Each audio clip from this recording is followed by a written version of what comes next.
Hi, this is Chris with Nightfall Audiobooks. Thank you very much for listening this year. It's been a lot of fun figuring out how to run this show. Well, 2022 saw the creation of the studio in my basement. Hurricane Ida dumped 8 inches of water in my basement, and I was forced to remove some drywall from a small room below the kitchen. I decided, since I'm down here working anyway, I might as well convert that room into my gaming/recording studio. I replaced all of the damaged drywall. For sound insulation, I visited a bunch of Goodwill thrift stores with my uncle. I came home with $35 worth of blankets, quilts, curtains, and heavy tablecloths. I stapled that stuff directly to the drywall, so I can help isolate the noises of the basement from my studio. I noticed a huge increase in my recording quality after I did all this. I wish I had central air conditioning though, because it gets pretty warm down here. When I sit down to figure out the voices for the book I will be recording next, I find a name and run it through the text file to see how many times it shows up. If it's a couple hundred times, then I assign a voice. One instance where this didn't work too well was in Killer's Kiss. I assigned Vincent a voice, and he does a lot of things in the book, but his speaking parts are so small, I wasted a voice on him. Another instance where this failed was in Halloween Party. There were so many characters in the same room at once that I couldn't keep the voices straight. It was a real mess, and I apologize for that. But once I assign a character a voice, I record it in a tiny marble composition book I keep near my monitor, so when a character appears, I can refer to it and try to use that voice. I am not a trained voice actor, so my vocal range is a little limited. I can do a sexy, sultry female pretty well, and keep that consistent, and I love using the Valley Girl voice, but that's about all I can do. My voice has a ton of bass, and making it go higher is difficult to pull off, much less do it on command every time I need it for a character. When I sit down to record, I like to do at least 3 chapters.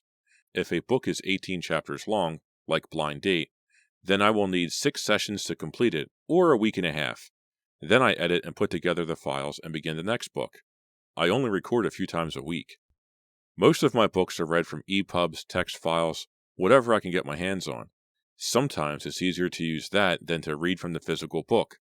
Like, I own Silent Night 2, but I read it from a text file.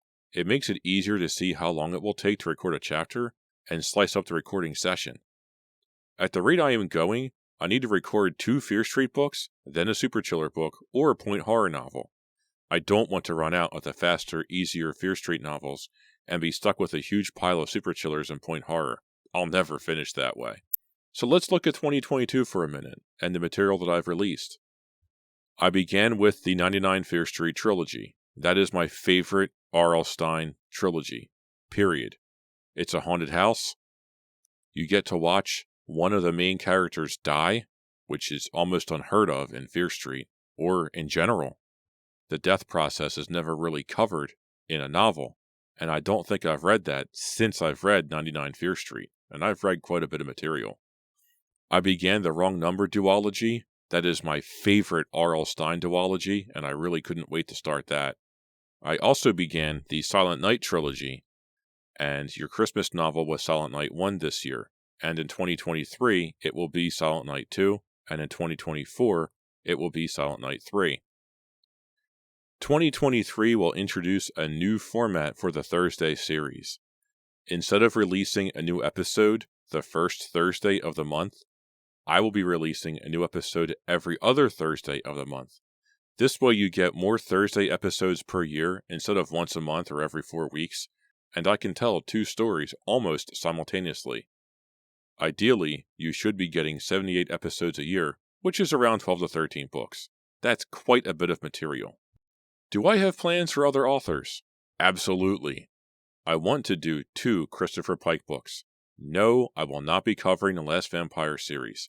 That is already in audiobook format, and it's expertly done. I would love to do the Bifrost Guardian series by Mickey Zucker-Reichardt, the Mouse and the Motorcycle trilogy by Beverly Clearly, and a few one-off books like The Week Mom Unplugged the TVs by Terry Wolfe Felon. If I decide to do those books, I will add them as a different day of the week so I don't disrupt the R.L. Stine release schedule. Don't worry, I am not done with R.L. Stine just yet. I plan on completing all of the first run of the Fear Street series the Super Chillers, the Cheerleader stuff, the 3 trilogies, 99 Fear Street, which I did, the Cataluna Chronicles, and the Fear Street Sagas trilogy. I hope you like Stein's Point horror stuff as much as I do, because I'm covering those too. I have no plans for, this is a big list now, Ghost of Fear Street Nights, Fear Street Seniors, Fear Street Sagas series, New Fear Street, the Fear Street relaunch, or Goosebumps 2000. That's a big list. With the series I have selected, it's around 90 books, and by the time I finish, I think I'll need a break from R.L. Stine. Goosebumps is covered widely, and much of it is available as audiobooks already. I see no need to cover Goosebumps. So thank you again for a wonderful year. 2022 was a blast to work on, and I cannot wait for you to hear what I have in store for you for 2023. Thank you very much for listening. I really appreciate it. If you want to get in touch with me, you can write me an email, nightfallaudiobooks@gmail.com, or check me out on YouTube, Nightfall Audiobooks. Feel free to like, comment, subscribe. I love reading your comments. Tell me anything. Suggest what I should read next. Tell your friends, tell your mom, tell whoever you think would like to listen to me read them tales from Fear Street. Thank you very much for listening in 2022, and I hope you enjoy 2023.